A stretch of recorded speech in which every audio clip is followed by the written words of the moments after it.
ஏப்பா முத்துக்குமரா, நீ பேசாமல் இந்த பெர்ஃபார்மன்ஸ் எல்லாம் விட்டுட்டு நீ பாட்டுக்கு சாதாரணமாக இருப்பா. நீ உருண்டு உருண்டு அங்கே பெர்ஃபார்மன்ஸ் பண்ண உனக்கு ரேட்டிங் ஏறும்னு பார்த்தா ஆல்ரெடி வின்னர்ஸ் எல்லாம் ஃபிக்ஸ் ஆகிட்டு தான் உள்ளே அமைச்சிருக்காங்க போல். டெய்லி தர்பார் நேயர்கள் அனைவருக்கும் வணக்கம். இது பிக் பாஸ் சீசன் 8க்கான ரிவ்யூ. நம்ம பிக் பாஸ் சீசன் 8 ஆரம்பித்ததுலேருந்தே, அதுக்கு முன்னாடி இருந்தேன்னு கூட சொல்லலாம், இந்த பிஆர் ஒர்க்ஸுன்றது ரொம்ப பெரிய இன்ஃப்ளூயன்ஸாக இருக்குதோ அப்படின்ற சந்தேகம் நம்மளுக்கு இருந்தது மக்களே. காரணம், இந்த ராஜு வின் பண்ண சீசன் ஆகட்டும், அசீம் வின் பண்ண சீசன் ஆகட்டும், இது எல்லாமே கிட்டத்தட்ட பிஆர் மூலமாகவே ஜெயிச்சிட்டாங்களோ, ஒன்றுமே பண்ணல, இல்லைனா மக்களுக்கு பிடிக்காத மாதிரி இருக்காங்க, பட் ஸ்டில் அவங்க தான் டாப்பில் போகிறாங்க அப்படின்ற மாதிரி நம்மளுக்கு ஒரு லைட்டாக டவுட் இருந்தது. ஆனால் எப்போ சௌந்தர்யா உள்ளுக்குள்ளே பெர்ஃபார்மன்ஸ் பண்ண ஆரம்பித்தாங்களோ அப்போ கிட்டத்தட்ட இந்த பிஆர் ஒர்க்கெல்லாம் உண்மை தான் போல் அப்படின்ட்டு நம்ம பண்ணோம். போன சீசன்லேயே வந்து யார் எந்த அளவுக்கு பிஆர் வச்சுட்டு வந்திருக்காங்க அப்படின்ற ஒரு டிஸ்கஷன் இருந்துச்சு. உதாரணத்துக்கு லாஸ்ட் சீசன் வந்து அர்ச்சனா வந்தபோது அவங்கக்கிட்ட தான் பேசியிருந்தாங்க. இன்ஃபேக்ட் டைட்டில் வின்னராகவே அர்ச்சனா தான் வந்தாங்க. ஸோ அர்ச்சனா கிட்டே நீங்கள் என்ன பிஆர் வச்சுட்டு வந்திருக்கீங்கன்னெலாம் தெரியும் அப்படின்ற மாதிரி ஒரு டாக்கு உள்ளே போயிருந்தது. அதையும் 1 hour ப்ரோக்ராமில் வந்து போட்டிருந்தாங்க. அதே மாதிரி லாஸ்ட் சீசனில் இன்னொரு கண்டஸ்டண்ட்டாக இருந்த விஷ்ணு அவர்கள் தான் இதை பற்றி பெருசாக ஓப்பன் பண்ணி பேசினதே. நான் இந்த மாதிரி வச்சுருக்கேன், அந்த மாதிரி வச்சுருக்கேன், பிக் பாஸ் வீட்டுக்குள்ளே ஆகட்டும், வெளியில் கொடுக்குற யூடியூப் இன்டர்வியூஸும் ஆகட்டும்.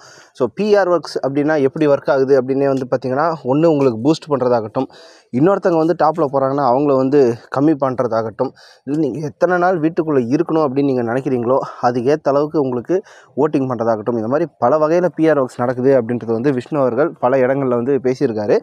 லாஸ்ட் டைம் அர்ச்சனா வின் பண்ணதும் பிஆர்ஓன்னு ஒரு டவுட் இருந்துச்சு. அதை விட செகண்ட் பிளேஸ் ரன்னரப்பாக வந்த மணிகண்டன், அவர் என்ன பண்ணாருன்னே தெரியல. அவர் வந்து எப்படி செகண்ட் பிளேஸில் வந்தாருன்ட்டு நிறைய பேருக்கு டவுட் இருந்துச்சு. ஸோ பிஆர் ஒர்க்ஸ் பற்றி இந்த பேச்செல்லாம் போயின்னு இருக்கும்போது இந்த சீசனில் தான் அந்த பிஆருக்கான ஒரு பீக்கான வெளிப்படையாக எல்லாமே தெரிய ஆரம்பிச்சிச்சு அப்படின்னு சொல்லலாம். பெஸ்ட் எக்ஸாம்பிள் வந்து பார்த்திங்கன்னா சௌந்தர்யா தான். சௌந்தர்யா மொதல் 2-3 வாரம் வந்து எதுவுமே பண்ணலை. ஜஸ்ட்டு சவுண்டு அருமைன்னு எல்லாம் இவங்களே உருவாக்கிட்டு வெறும் பிஆரை வச்சு அவங்க வந்து 2-3 வாரம் தள்ளினாங்க.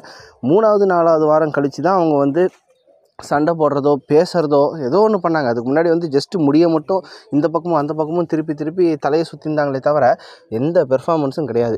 சரி, 3-4 வாரம் கழித்து ஒரு பெர்ஃபார்மன்ஸ் கொடுத்தாங்களா? அதுவும் கிடையாது. இஷ்டத்துக்கும் கத்த வேண்டியது, புரணி பேச வேண்டியது, ஏதாவது ஒரு பிரச்சனைன்னா அவங்க ஏதாவது ஒன்று சொல்லிட்டா போதும், அவங்க மேலே இருக்கிற வன்மத்தெல்லாம் கக்க வேண்டியது அப்படின்ட்டு ஜனங்களுக்கு பிடிக்காத விஷயத்தை தான் அவங்க செஞ்சாங்க. பட் ஸ்டில் அவங்க வந்து டாப் 2ல் இருக்கிறாங்க. சரி, நீங்கள்லாம் இப்படி பண்ணுவீங்க அப்படின்னு தெரிஞ்சு நீங்களே இப்படி இருக்கிறீங்கன்னா அப்பனுக்கு அப்பன் ஒருத்தன் இருப்பான் அப்படின்னு காமிக்கிற அளவுக்கு தான் ராயன் என்ட்ரி கொடுத்தாரு. நம்மளுடைய ராணவ் என்ட்ரி கொடுத்தாரு. பேர் கன்ஃபியூஷன் அப்படின்றதுல வந்து நிறைய டைம் ராயனுக்கு ஓட்டு போட்டுறாங்க போல். பட் ராயன் தனுஷ் மாதிரியே ராணவும் அங்கே என்ட்ரி கொடுத்து சௌந்தர்யாவுக்கு ஒரு பயங்கர டஃப்பான இது கொடுத்தாரு அப்படின்னு தான் பார்க்கணும். முன்னாடியே எல்லாருக்கும் டவுட் இருந்துச்சு, ராணவும் பிஆர் மூலமாகத்தான் சஸ்டெயின் பண்ணுறாரோ அப்படின்ட்டு. பட் உள்ளே வந்த நாள்லேருந்தே பார்த்திங்கன்னா ராணவ பயங்கரமாக வந்து அட்டாக் பண்ணாங்க.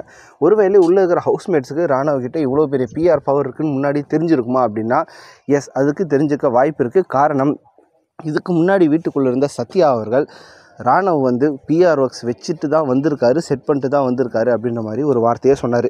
நீங்கள் லாஜிக்காக கேட்கலாம், எப்படிடா இது தெரியும் அப்படின்ட்டு. காரணம் என்னென்னா, எல்லாருமே வைல்டு கார்டு என்ற கண்டஸ்டன்ட் எல்லாருமே அட் அ டைம் தான் வராங்க. அவங்களுக்கு வந்து ஒருத்தர் இன்னொருத்தர் வச்சுருக்காங்களா இல்லையான்றது தெரியாது. ஆனால் சத்யா ஒரு தடவை ராணவ் பிஆர் ஒர்க்ஸ் வச்சுட்டு வந்திருக்காங்க அப்படின்னு சொன்னபோது ஒருவேளை ராணவ் சத்யா கிட்டே இதை பற்றி சொல்லியிருக்கலாம். அதுதான் ஹவுஸ்மேட்ஸ் கிட்ட சத்யாவும் சொல்லியிருக்க வாய்ப்புண்டு.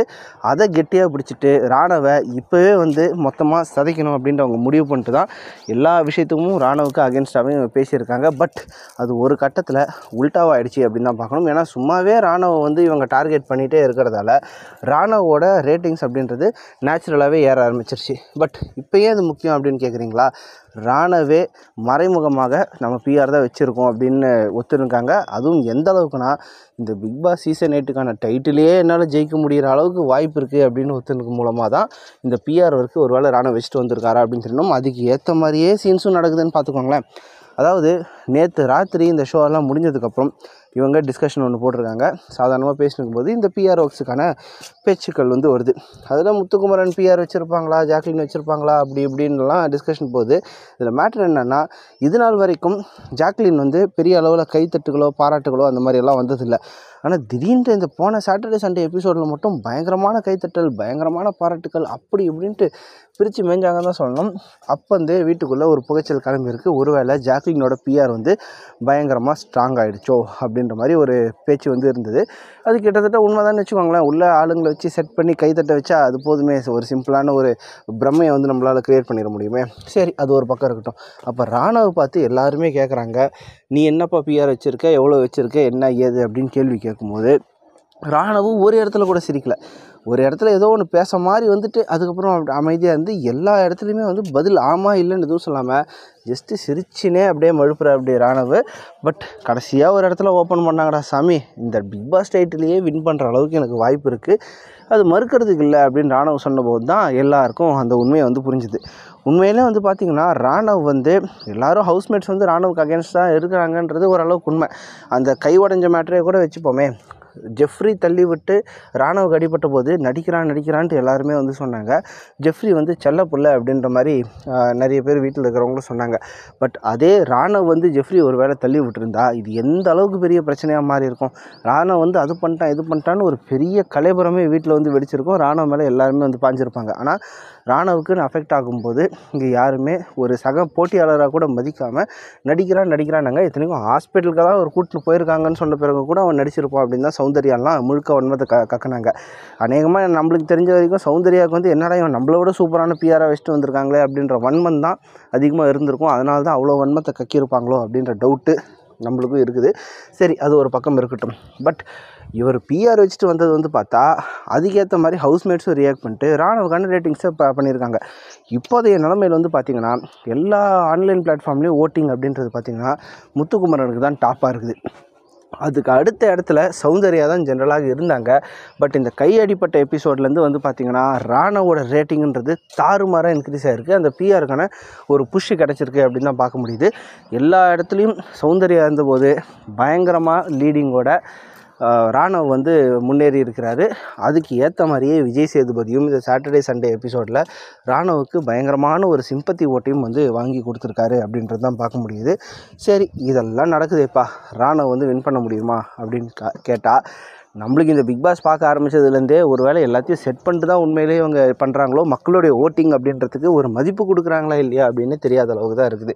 காரணம் நம்ம பார்த்துருப்போம், சுனிதா ஆகட்டும், சாஞ்சனா ஆகட்டும், மற்ற எல்லாருமே ஒரு நல்ல எஃபர்ட் கொடுத்த போதும் அவங்க விரைவாக வெளியேற்றப்பட்டார்கள். சுனிதாலாம் இப்போ டஃப்பான கண்டஸ்டன்ட், இத்தனைக்கும் எந்த விதமான கெட்ட பேரும் வாங்கலை, அவங்கள வந்து வெளியேற்றிட்டாங்க. சாஞ்சனா பல வாரங்கள் வேணும்னே காப்பாற்றப்பட்டார்கள். ஆர்ஜே ஆனந்தி மிச்சர் திங்களை அப்படின்னா கூட ஏதோ ஒன்று பண்ணிட்டு இருந்தாங்க. ரஞ்சித் சாரெல்லாம் என்ன பண்ணியிருந்தாருன்னு தெரில, அவர் இத்தனை வாரம் வச்சுருந்தாங்க. ஸோ மக்களுடைய ஓட்டின் அடிப்படைகளை மட்டும்தான் இவங்க எலிமினேட் பண்ணுறாங்களா அப்படின்றது உண்மையிலே ஒரு மிகப்பெரிய கேள்விக்குறியாக தான் இருக்கிறது. மக்கள் ஓட்டுக்கு பிக் பாஸில் மதிப்பு இருக்குதா அப்படின்றதே மிகப்பெரிய சந்தேகமாக இருக்குது. ஸோ இதே ட்ரெண்டு தான் போகுது அப்படின்னா ஒன்று பிஆர் டீம் வச்சு ஈஸியாக ஜெயிச்சிடலாம் அப்படின்றதாயிடும். இல்லைன்னா மக்கள் ஓட்டு கிடையாது, பிக் பாஸ் கூட ஒரு செட்டிங் பண்ணிட வேண்டியதா அப்படின்ற அளவுக்கு மக்கள் நம்பிக்கை இழந்து போயிடுவாங்க அப்படின்றது தான் சோகமான ஒரு நிதர்சனம் அப்படின்றதையும் நம்ம புரிஞ்சிக்க வேண்டியிருக்கு. பட் இப்பயும் மக்கள் ஓட்டு அடிப்படையில் தான் பிக் பாஸ் டிக்ளேர் ஆகும் அப்படின்னு பார்த்திங்கன்னா இன்றைக்கி டேட்டில் முத்துக்குமரன், சௌந்தர்யா மற்றும் ராணவுக்கு தான் மிகப்பெரிய அளவில் ஒரு டஃப்பான கண்டஸ்டண்ட்டை ஒரு டஃப்பான காம்படிஷனாக போயின்னு இருக்குது. இனி வரும் காலங்களில் வந்து யார் லீடு எடுப்பா குறைவாங்க அப்படின்றது டிஃப்ரெண்ட்டாக இருக்கும். இனி வரும் எபிசோடில் வந்து பார்த்திங்கன்னா டிக்கெட் டு ஃபினாலே டாஸ்க்கு மட்டும்தான் ஒரு காரசாரமான போட்டியாக இருக்கும். மற்றதெல்லாம் வந்து பார்த்திங்கன்னா ஃப்ரீ டாஸ்க் ஆகிடும், பணம் எடுத்துன்னு போகிறதுன்னு ஆகிடும். அப்புறம் ஒரு வாரம் அப்படியே இவங்களே ஓட்டி விட்டுருவாங்க. ஸோ அது வரைக்கும் வந்து பார்த்திங்கன்னா க்ரூஷியலாக இருக்க போகுது டிக்கெட் டு ஃபினாலே டாஸ்க் மட்டும்தான். ஸோ அதில் தெரிஞ்சிடும் யார் உண்மையிலேயே டிசர்வ்டான பர்சன் அப்படின்றது. உங்களை மாலே நாங்களும் ஆர்வமாக இருக்கிறோம். ராணவ் வின் பண்ணுவாரா, இல்லை முத்துக்குமரன் வின் பண்ணுவாரா, இல்லை பிஆர் சக்தியால் சௌந்தர்யா வருவாங்களா அப்படின்றதுக்காக நாங்களும் ஆர்வமாக தான் இருக்கிறோம். உண்மையிலேயே யார் நல்ல பெர்ஃபார்மன்ஸ் கொடுக்குறாங்க, இந்த பிக் பாஸ் கேமை நல்லபடியாக புரிஞ்சு யார் ஆடுறாங்க, யார் ஜெயிச்சா நல்லாயிருக்கும் நீங்கள் நினைக்கிறீங்கன்றதை கமெண்ட் பாக்ஸில் மென்ஷன் பண்ணுங்கள். மீண்டும் இன்னொரு வீடியோவில் சந்திப்போம். நன்றி.